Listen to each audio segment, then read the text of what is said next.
This week, I am celebrating a huge milestone in my business. On Saturday, Be Heard Socials turns 5 years old.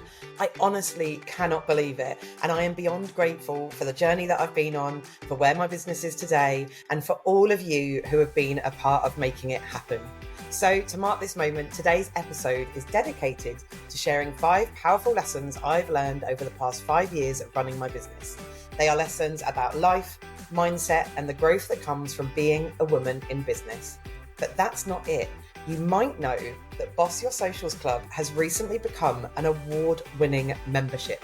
Last month, I attended the Digital Women Awards as a finalist for 3 awards, and we won Female-Led Community of the Year.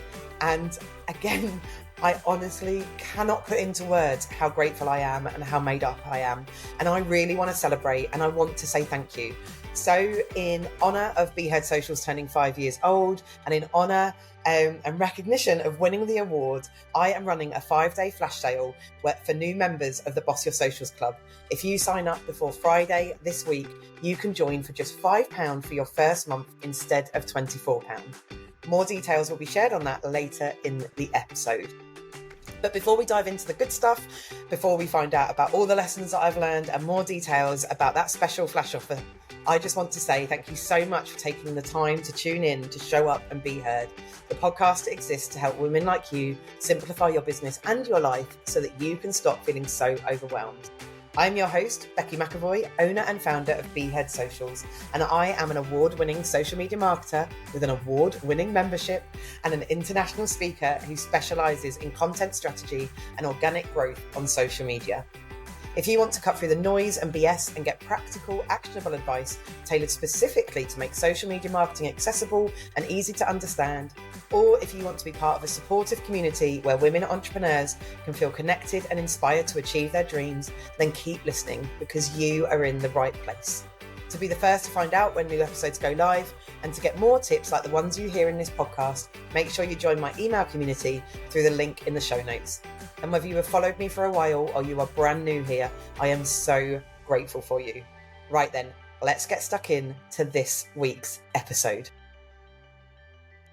Is it a little bit cliche to do 5 lessons in 5 years? Like next year, will I do 6 lessons in 6 years?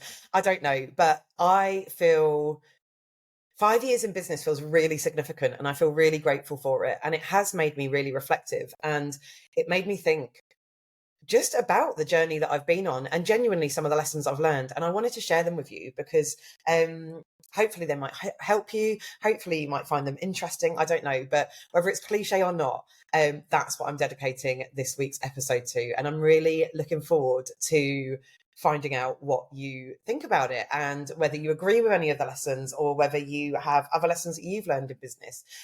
If you do, I would absolutely love to hear them. So yeah, right, let's get stuck in, shall we? Let's get stuck in straight to the first lesson.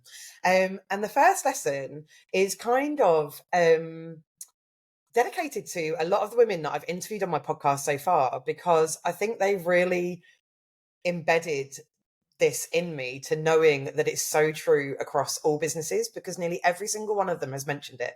So the first lesson is spending time seeking out community and genuine connections is so important to your success, your sanity, and your survival as a business because it really is everything. And I think it can be easy when you start a business or when you're looking at what you want to achieve and all that kind of things, to think about strategy, to think about goals, to think about marketing and all that kind of stuff. And obviously that is really, really important. I'm not disputing that. It's really important. However, like I said, what I've realized over time and what's been really embedded in me from all the conversations that I've had with the incredible women that I have interviewed and just talked to on a daily basis is that community is the real key, because having genuine connections with people who understand your journey is invaluable. I see this in the Boss Your Socials Club. I see how these connections empower women every day. It's more than just accountability or business advice. It's more than coming and asking me a question about social media. It's a true support network where we all lift each other up. If you haven't built or nurtured a community yet, now is the time. because the people you connect with will be your biggest allies, both in business and in life. Like I said, I see it in Boss Your Socials Club, and I'm part of various different communities where I see it just play out time and time again. You meet incredible people, you make genuine friendships, and they are the people that you need on all your days. They're the people that you need when you want to celebrate your wins that other people don't get, like maybe some of your small wins or even your big wins.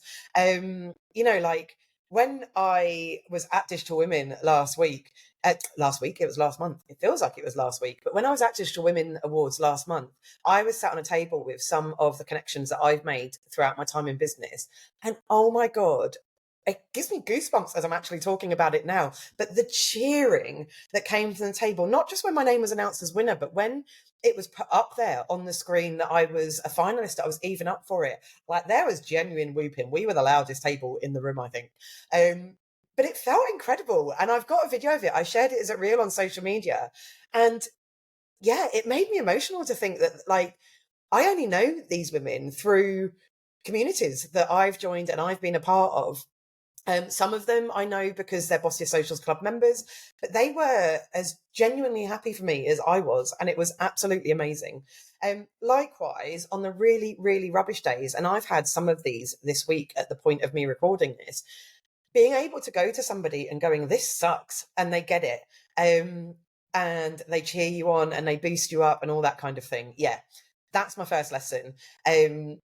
Investing in spending time seeking out community and genuine connections is so important. So if you haven't done it yet, or you need to do it a little bit more, or maybe you need to mix up kind of the people that you are meeting and the communities that you're in. I've done that this year.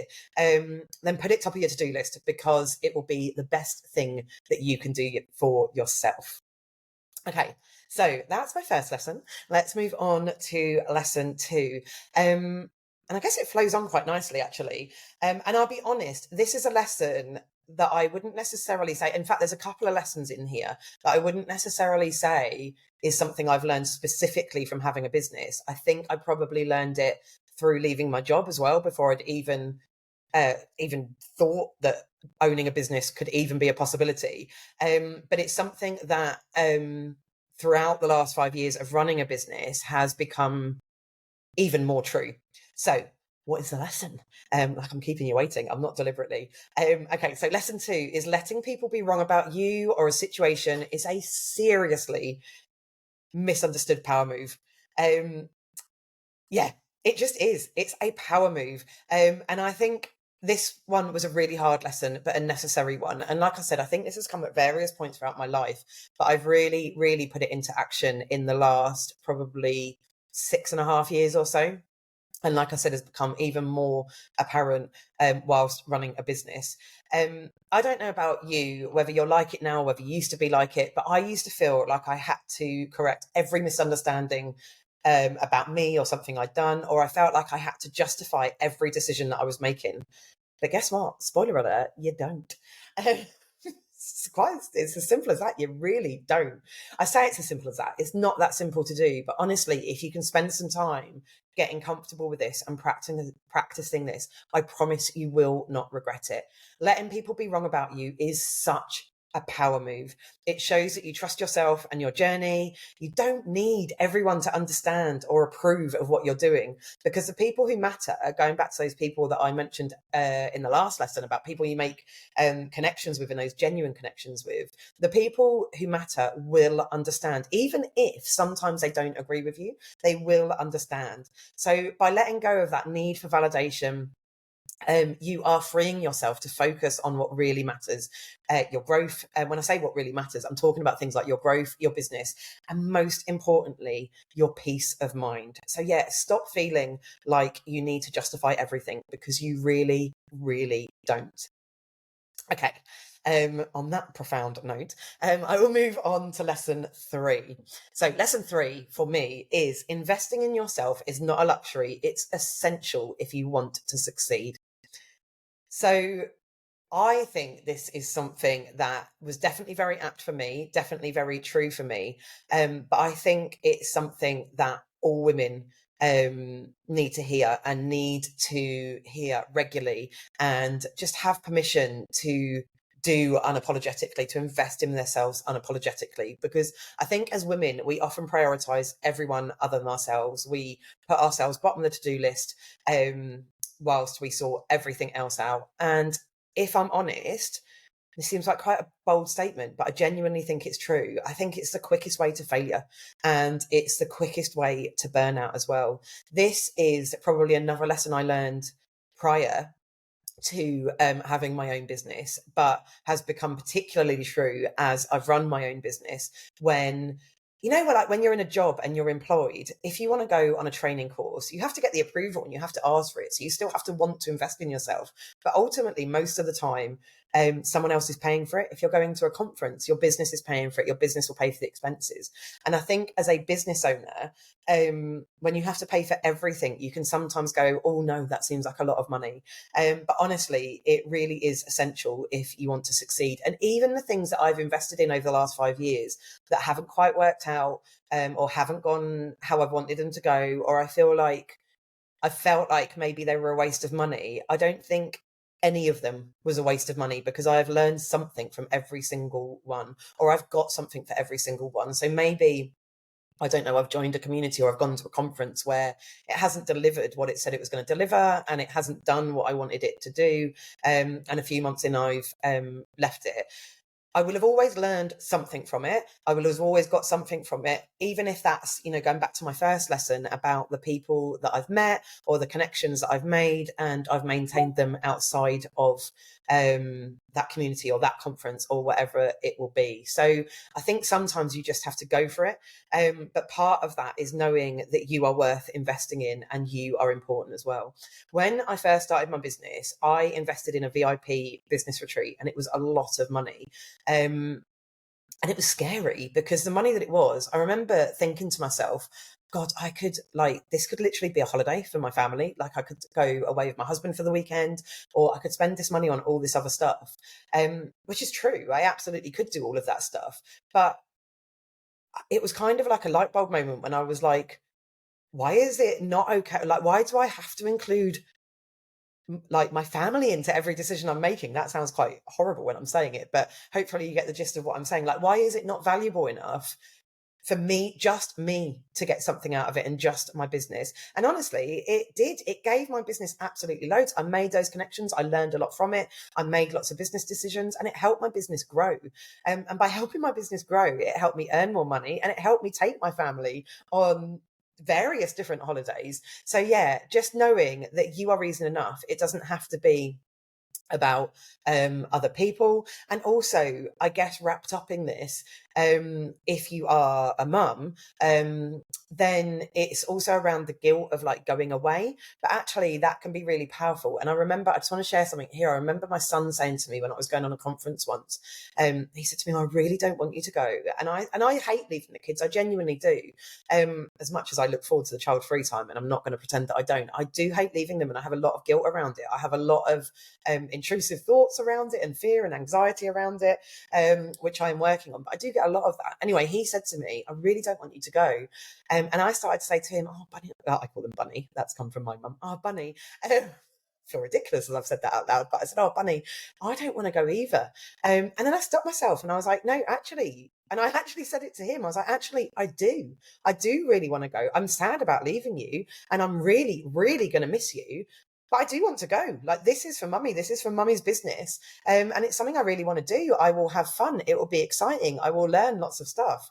And it was sort of like, I feel like it was quite a valuable lesson to give him as well. Or, my daughter, on the times that I've mentioned it to her, to say, like, yeah, I am really sad that I'm going to miss you for the next couple of days, but it's for something really exciting and fun. So yeah, I think that's important in it as well. So I think that's something that, again, that can stop women investing in themselves, especially if they have children, is the guilt of what they're leaving behind, or what they're doing, or, passing all of the parental responsibilities onto their partner. And I just don't feel guilt around that. My husband travels a lot for work, and don't get me wrong, I'm sure he doesn't just go, oh, you can do it. But I don't think he feels the same guilt that I do around it. And it's because I'm their mum in the same way that he's their dad. Like, he is their parent. I'm not asking him to do this crazy thing. Like, he decided to have children as well. He's their dad. He is more than capable of looking after them for a couple of days whilst I go away. So yeah, investing in yourself is not a luxury or anything that we should feel guilt around. It is essential if you want to succeed. And that goes as well for self-care and prioritizing self-care.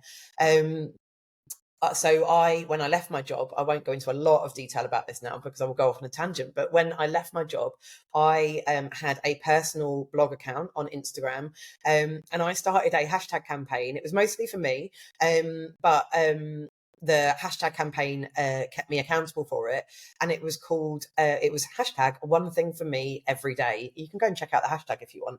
There's still lots of posts on there, and you'll I don't know if you will see some of my posts now, actually, because I've since made the account private. But anyway, I started this hashtag, and that came from a place of burnout. It came just after I had a breakdown, which I've spoken quite openly about on my socials. And like I said earlier, it was the quickest way to burnout. I wasn't putting myself first in any aspect of my life. So the investing in yourself comes to self-care as well. Like, make sure you are doing something for you every single day, however big or small it is, because it's really, really important. When you invest in yourself, you are equipping yourself with the tools and mindset to grow, not just for you, but for everybody you support, whether that's your clients, your customers, people you work with in business, or your family and your friends. You are the best version of yourself when you invest in yourself, you prioritize yourself, and you put yourself first. So the next time you are thinking about skipping that course or delaying that investment, remind yourself you are your business's most valuable asset. And if you are a parent, you are also your family's most valuable asset. The most important person to be happy and well-rounded and feeling good is you. Because taking care of you is taking care of your success. So yeah, I will step off that putting yourself forward soapbox for a little bit, but it's a really important lesson, and I think there will be a lot of people that need to hear it. So take this as your permission that it's essential. It is not a luxury. Right, lesson 4. Again, this is kind of a lesson I learned before, like when I left my job and before going into business, but it has again become even truer as I've had my business, and many times I've had to do this throughout my 5 years in business. So lesson 4 is that it's okay to walk away from anyone or anything that does not make you feel good without feeling like you need to justify it.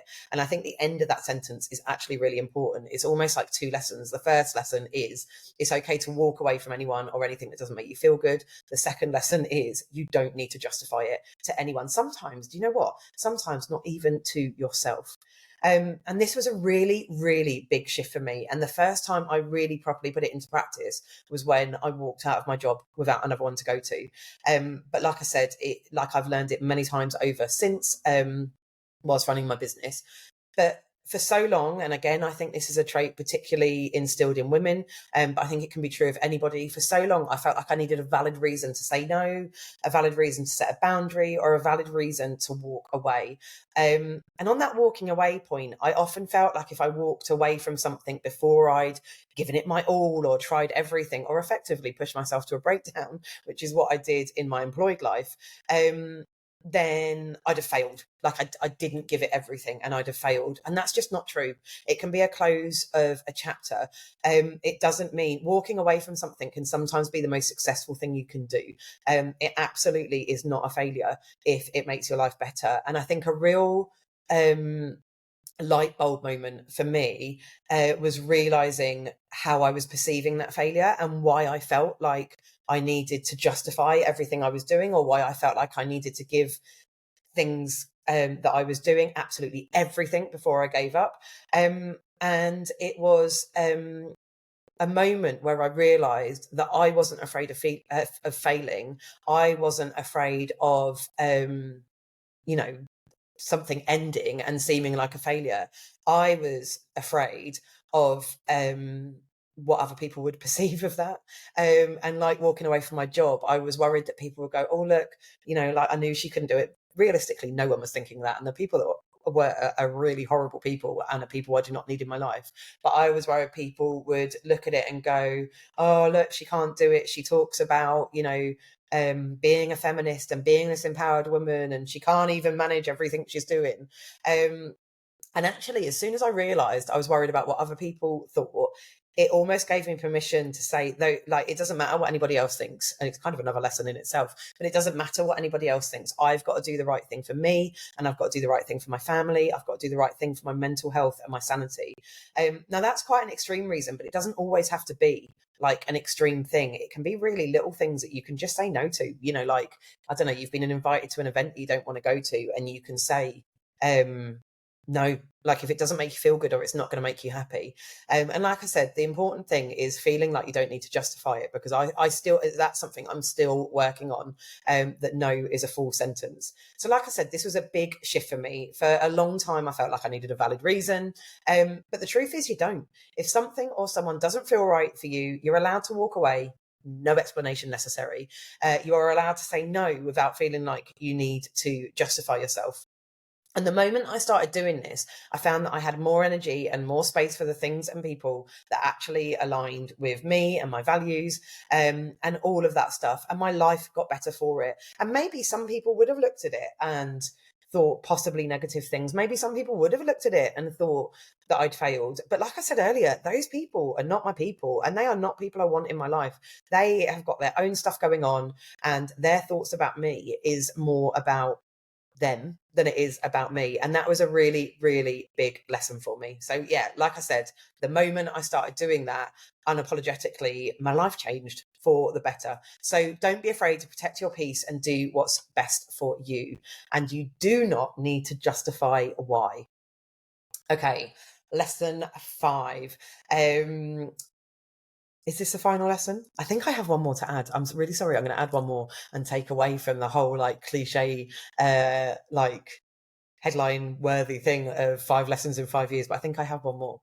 But lesson 5 for now is you can't fail if you don't quit, and you can't succeed if you don't start. So this was something that I heard Michael Hyatt say at a summit that I went to, and he gave it as a quote, and I just absolutely loved it. It really profoundly impacted me, like really profoundly impacted me, and it helped me make some decisions at the time that I had been overthinking for a long time and worrying about for a long time. And actually, my bonus thing that I want to mention kind of talks about decision making and that kind of stuff as well. So I will expand on that a little bit of why I should have made some of those decisions quicker. But yeah, hearing Michael Hyatt say this has almost become like a guiding principle for me. There have been times over the last 5 years when I've wanted to give up, as I'm sure there have been for all of us. But I now remind myself, you can't fail if you don't quit. And it kind of goes back to my point earlier about, chapters closing and things ending. I was never quitting. I was just moving on to something different. So yeah, you can't fail if you don't quit. As long as you keep going, you keep learning, and you keep showing up, you are still in the game. Even if you're pivoting onto a new thing, you're changing direction, you're changing what you want to do. As long as keep your head up and get up and keep going, you cannot quit. With a caveat that sometimes getting up and keep going doesn't have to happen in continuous motion. Sometimes it can be with a break in between, because we all need that. But on the other side of that, so we've got the if you can't fail if you don't quit. On the other side of that, you can't succeed if you don't start. So that's why, like I said, this Michael Hyatt saying this just really impacted me in just such a great way. Because if you're waiting for the perfect time or the perfect circumstances, then you need to stop waiting. Success comes from taking action. And even if it feels scary or it feels imperfect, starting is the only way to make progress. It's the only way to make progress, is to start doing it. And if it doesn't work out, it's kind of going back to all that stuff that I said about failure. You can't fail if you just keep going, or you move on to something else, or you change direction. You will learn something from it. So yeah, that I just love all of that. So I really hope you do too. And I hope if you hadn't heard that before, it has a similar kind of impact on you that it did on me. And I actually heard this actually just before I think the podcast would have launched, but I was in the process of putting the podcast together, and I was trying to make it perfect, and I was trying to learn different things, and I kept putting off the start date for the podcast launching. And hearing that was something that actually really helped me go, just launch it. Like, you will learn as you go and you will get better as you go. So yeah, hopefully you will take something from that too.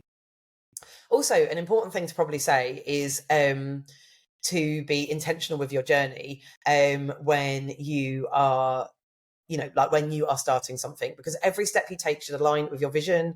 When you know your why, the path becomes clearer, which kind of leads me into the additional lesson that I now want to add in.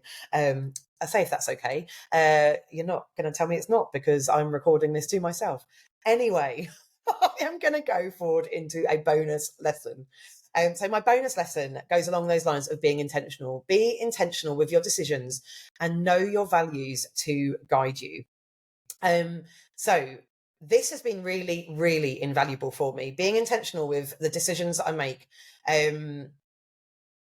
just makes every decision easier to make. And the easiest way that I have done this is by really knowing my values and what they mean to me.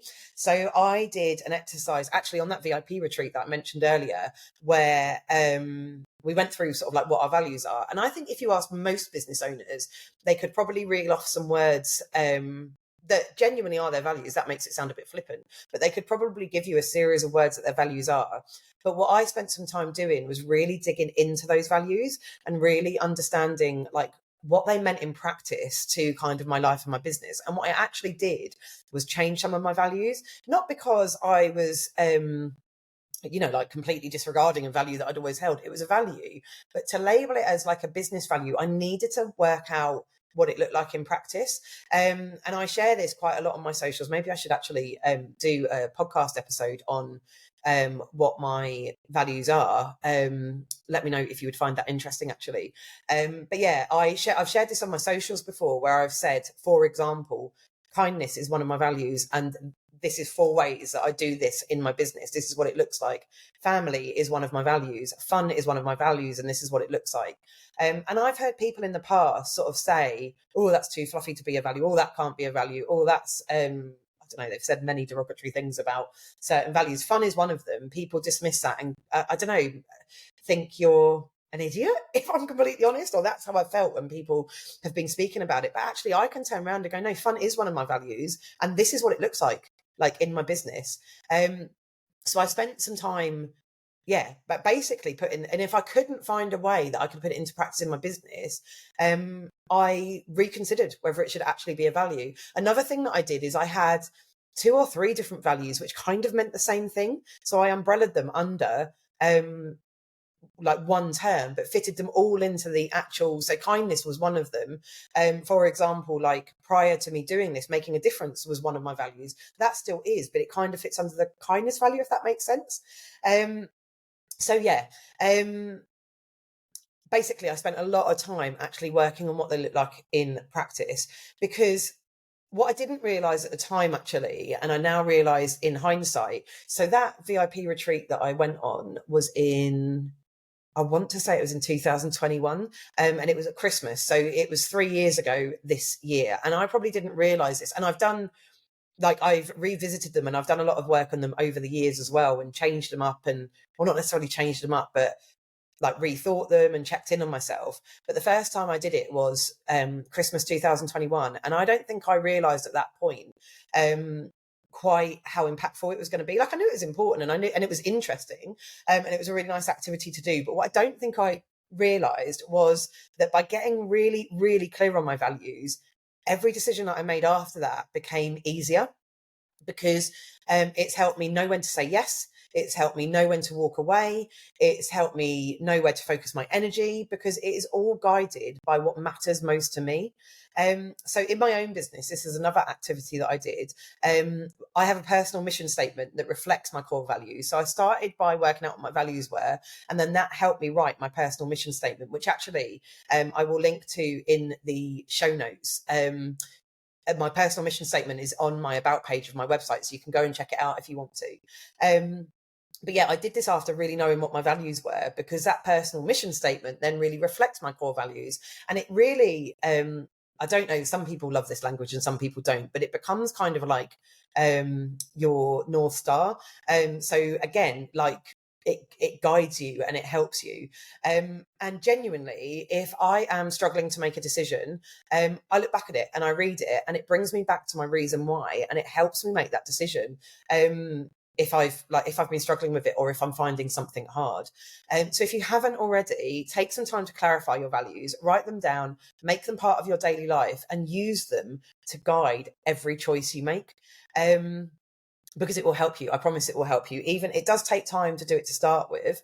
But like I said, back when I first did it, I don't think I realized quite how important it was going to be to my business and to helping me grow, helping me make decisions, and helping me have the business that I have today. So yeah, I was going to say those are my 5 lessons, but they're my 6 lessons. They are my 5 lessons plus a bonus one. So I hope you enjoyed them. I would love to know what you think about them, whether you agree with them, whether you have different lessons that you would add to it. Please do let me know, because like I said, I'd absolutely love to hear it. But before I wrap up this milestone episode, well, it's not a milestone episode, but to celebrate a milestone in my business, I want to remind you about the special 5-day flash offer that I mentioned at the beginning of this episode to celebrate my business's 5th birthday this Saturday. So for the next 5 days, you can join the Boss Your Socials Club for just £5 for your first month. So if you sign up before midnight on Friday, the 18th of October, you will get your first month in Boss Your Socials Club for £5 instead of the usual £24. And then after that, it's a rolling contract and it will go to £24 a month. It's a no commitment contract. So if you sign up for the month and you don't like it, I'm going to quite confidently assure you that you will like it. But if for whatever reason, it might not just be because you don't like it, if for whatever reason you want to leave, you can do, you just cancel and you will be a member until the end of that month. And then your membership will be cancelled. So yeah, your first month you'll get for £5, and then it will go to the usual £24.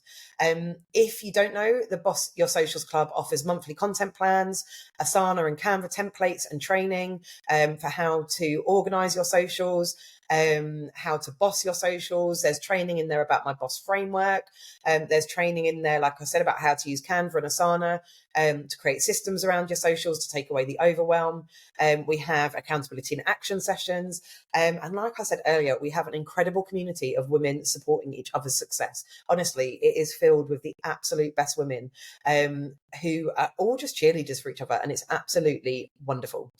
So if you have been wanting some expert guidance and a supportive community, now is a time to join, because your first month will be £5. So you can test it out for £5 for your first month, which is like, it's a bargain anyway, even if I do say so myself. But it's even more of a bargain to get your first month for £5. And I guess it kind of goes back to my first lesson. Like, if you are looking for that connection and community, Boss Your Socials Club is a brilliant place to get it, because we are an award-winning female-led community. But even if we weren't, like the women in there, my testimonials are filled with people saying the same things, and they will tell you the same thing. You can go and speak to any one of them, and I'm fairly certain they would tell you the same thing. So yeah, I will put the link in the show notes to the webpage about Boss Your Socials Club, so you can go and check it out. You can find out more details about it. And if you have any questions at all, please just throw them at me, because I'll be very, very happy to answer them. But just make sure you sign up before midnight on Friday, the 18th of October, because that is when the offer ends, to get your first month for £5. So thank you so much for listening and celebrating this incredible milestone with me. Honestly, I'm going to say it. I am really, really proud of myself. Running your own business is not easy, but it is so worth it. And milestones like this and looking back and reflecting really makes me realise just how much. So I hope the lessons that I have shared inspire you to be intentional, to build your community, to invest in yourself, to prioritise self-care, and most importantly, to never give up. If you enjoyed this episode, please leave a review or share it with a friend. I would love that. And don't forget, success starts with that first step. So take it today. Thank you so much for listening to Show Up and Be Heard. But please don't go without telling me your name. I genuinely love meeting new people and making new connections. So if you don't already, I'd love it if you'd come find me on Instagram, LinkedIn or Facebook and drop me a message to say hello and let me know what you thought of the episode. The links to all my socials are in the show notes. And of course, if you enjoyed this episode or found it useful, then I'd really appreciate it if you could take just a few minutes to give it a review on whatever platform you are listening on, because every one I get really does make me do a little squeal and a big happy dance. Finally, more than anything else, please always remember, realising that you're not actually meant to do this stuff alone is the first step to making it easier. So I'll see you next time.